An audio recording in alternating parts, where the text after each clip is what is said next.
Yo guys, Visionist Jen here, bringing you Marvel Rivals Best Competitive Team Part 5, where we'll be breaking down the 5th best lineup to be using right now in both competitive and casual. This will use different heroes and link ups to my previous lineups, which can be used in pretty much most ranks at competitive, with the aim of this episode to explore newly added heroes and team ups, experiment with a completely different and more fun lineup, and experience a different style and dynamic to the game. Now on that note, let's get right into it.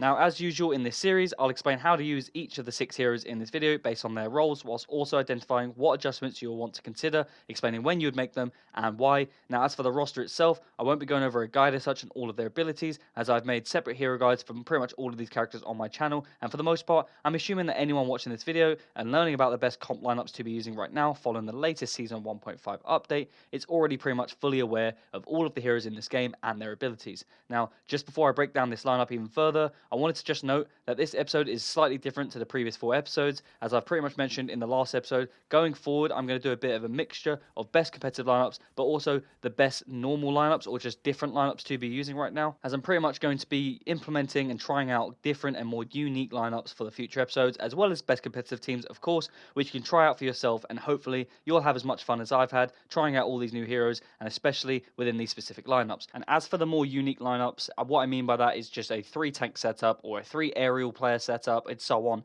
Just different styles, something a bit more fun and just different to what we would typically play, and based on different sort of strengths and weaknesses that teams could thrive in certain areas. It could be an all dive team, it could be an all mutant team, and so on. Just something slightly different to the competitive lineup, as of course there's only so many best competitive lineups you can make, depending on whether there's sort of buffs and nerfs that have been made following a latest update, or if there's new heroes added, and so on. So for the most part, it'll be a bit of a mixture between best competitive lineups, which I'll continue to do and I really enjoy doing, but as well as that, I'll do different and cool and unique lineups as well. But anyways, as for the roster itself and episode 5, this construction will consist of a 1 tank setup, which is slightly different to the previous 4 episodes, but the main theme of this episode will be the Fantastic Four and incorporating the newly added heroes as well as the entire dynamic of their team up. Now for the starting of this, we'll have the Thing being the point pressure and responsible for crowd control and brawling with both backline and other tanks. And then his pairing will be a hybrid duelist, Mr. Fantastic, as his second player on this team, who in my opinion is the best hybrid to be using in the game right now. And I've actually just made a separate video on the channel and naming the top 3 hybrids to be using. And Mr. Fantastic, like I said,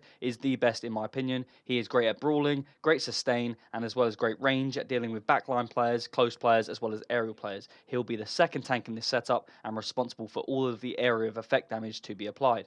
Now, as for the third player in this squad, you'll want Human Torch, an aerial support, damage over time expert, and as well as confinement using his abilities and dealing a lot of area of effect using his abilities and that fire. And then as for the fourth player, you'll want to use Wolverine, who will be the tank destroyer, a specialty hero on this team to remove a 2 tank setup. He'll be the dive threat alongside Mr. Fantastic and the Thing, making them a triple front 3. And then you'll have in the air, of course, Human Torch, and then pairing with them all, maintaining this Fantastic Four team up, we'll have Invisible Woman at number 5, who of course provides the team up herself. She's the main healer, and with the ultimate being one of the best in the game right now following this latest update, where that ultimate is so effective, it will be the right dynamic for her to be the primary healer, and then pairing her with the likes of Cloak and Dagger as the 6th player on this squad for the lock-on ability for counter dives, as well as the second support. So to quickly summarise, as I mentioned, we'll have a 1 tank setup with the Thing being the point pressure, and then we'll have Mr. Fantastic backing him up using his range and elasticity. We'll have aerial support by the Human Torch using his containment abilities, and then the Wolverine as the tank destroyer, the specialty for this squad. Invisible Woman as the main healer and also the primary team up ability, and then of course we'll have Cloak and Dagger as the second support, great second healer, and then of course for the lock-on ability as a counter dive. Now with a structured team, you will definitely need a game plan in place in order to understand how to execute as well as win games, and learning the strengths and weaknesses of your lineups and your players, where you're vulnerable, and understanding each of individual characters' flaws as a team is really important. Now, as for the structure itself and for this team, you don't necessarily need to be communicating with any of your teammates by any means, so you can use this on your own if you're solo queuing or if you're as a whole group, but communicating definitely does help, and if you're trying this in competitive, learning what's not working and why will be really important for you to be able to adjust to your team and figuring out each role and why they're not working. And of course, most players at the high ranks, as I mentioned, learn how to read between the lines. They'll see a lineup and they'll see a map, and they'll figure out quite quickly that this isn't going to work based on their own experience or based on what characters are weaker in. So, for example, in this lineup, you don't typically have many weaknesses. It's quite a well balanced team. You're not too dive heavy. You don't really have the best counter dive setup, I would add. Cloak and Dagger is a bit too much primary focus for her to just be dealing with the likes of a Spider-Man or a Venom setup. So maybe you're quite vulnerable there. But for the most part, it's fairly balanced because it has a hybrid, it has a brawling tank, it has someone in the air who could be quite vulnerable on their own. So you could definitely add or change that character based on the map, as I mentioned, or the other team and their setup. And then, of course, you have two supports, basically two healers, and then you have Wolverine as the specialty, a unique hero used to sort of remove tanks as a sort of main focus for that character. And then that pretty much works out as a well-rounded basis where you have almost every area covered. Of course, you're not going to excel in any particular area, but the front three being a triple threat and sort of having quite a lot of diving and brawling potential will be where your team finds success and thrives, but also means that your supports need to play quite fast paced and aggressive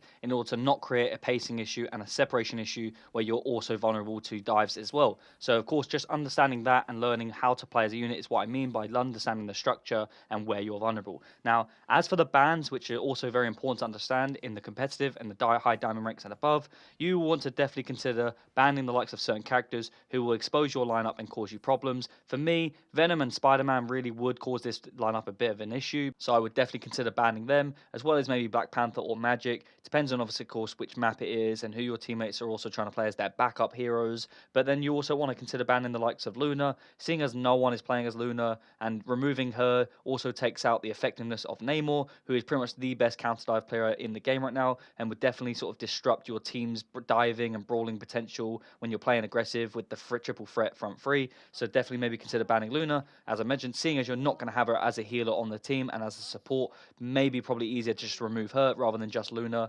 And then, of course, I would not ban any of the tanks. Seeing as you have a Wolverine, he is going to be able to deal with them. So therefore, don't waste any of your bans trying to remove the likes of Hulk because of the Gamma team up. So just consider that when you're trying to understand who's going to be a problem for your team. And then, of course, Winter Soldier, due to his sort of pull and crowd control ability, that is obviously negated by the Thing, but for the other characters, they could find this a bit of a problem based on certain maps. And then, of course, Storm should be an aerial problem, which, to be honest, I don't really see the Human Torch outclassing her unless you've got a really good Human Torch. So it definitely could be worth considering the likes of Storm being banned, but then you may want to consider also using her for the cool team up ability they both gain, and also having a dual aerial setup, which could be really useful and also really fun. Now, as for the adjustments and when you'd make them and why for each of the heroes in this list, we'll start with the Thing at number 1, and if you need more crowd control or better point pressure from more of a range perspective, then use the likes of Penny for her traps and stun abilities to prevent dives and sit more grouped with the healers rather than that separation issue I mentioned earlier where the Thing is going to constantly be sort of pushing ahead and leaving that gap in between your supports and your sort of front three. Now, also, she gains that team up ability with Venom, so for the second person on this team that I would adjust for Mr. Fantastic, I would consider the likes of Venom as a sort of two-tank setup who has more mobility, and then Venom has the ability to join the Thing if you keep him, as well as Wolverine, for a sort of proper dive-heavy team. And then, of course, if you don't keep the Thing and you change him to Penny, then you'll have that cool team-up ability. Now, however, if you do feel you need more shielding, then definitely consider the likes of Magneto or Strange for their damage mitigation, as this team definitely lacks that. So I would definitely consider that if you need that. If the team has a Punisher, etc., that would be worth considering, or even a Hela. And then as for the third adjustment for Human Torch, if you need a more grounded DPS such as Punisher or Winter Soldier to allow the removal of Storm if she's not banned, then I would definitely consider changing that character, because having one aerial on their own can be quite sort of vulnerable and isolated for the team, and also quite difficult for your healers to stay on top of. So I would, if you need to consider sort of changing that sort of setup and go to a more grounded based DPS, then use the Punisher or the Winter Soldier to allow for the removal of Storm, and also as shield destroyers if the other team has a Strange or Magneto. And then, of course, you could also then consider using the likes of Namor for a counter dive setup if the other team has the likes of a Spider-Man or a Venom. Now, as for Wolverine, I would either then swap him to Storm for the team ability with Human Torch if you're going to keep him, and then also to have that sort of more aerial based damage if Namor is banned, because then that way both Storm and Human Torch are a lot more effective, as they don't have to worry about the counter dive and the constant aerial pressure, and then that way they can deal constant damage and be really effective, especially with that cool team up ability. However, if the other team does have a Namor, then definitely I would not consider using this. So therefore, I would probably resort to a more of a third support and a triple support setup, and maybe use the likes of Jeff, who is really effective when he's paired up with the likes of Luna and Namor. So if you're going to have Namor as your third DPS and your sort of third adjustment, then I would then consider the likes of him and then pairing them with Jeff and Luna. Now for the fifth option, as I mentioned, I would consider Luna instead of Invisible Woman. Of course, you definitely want to maintain her if you're going to keep the Thing and others for the Fantastic Four team up.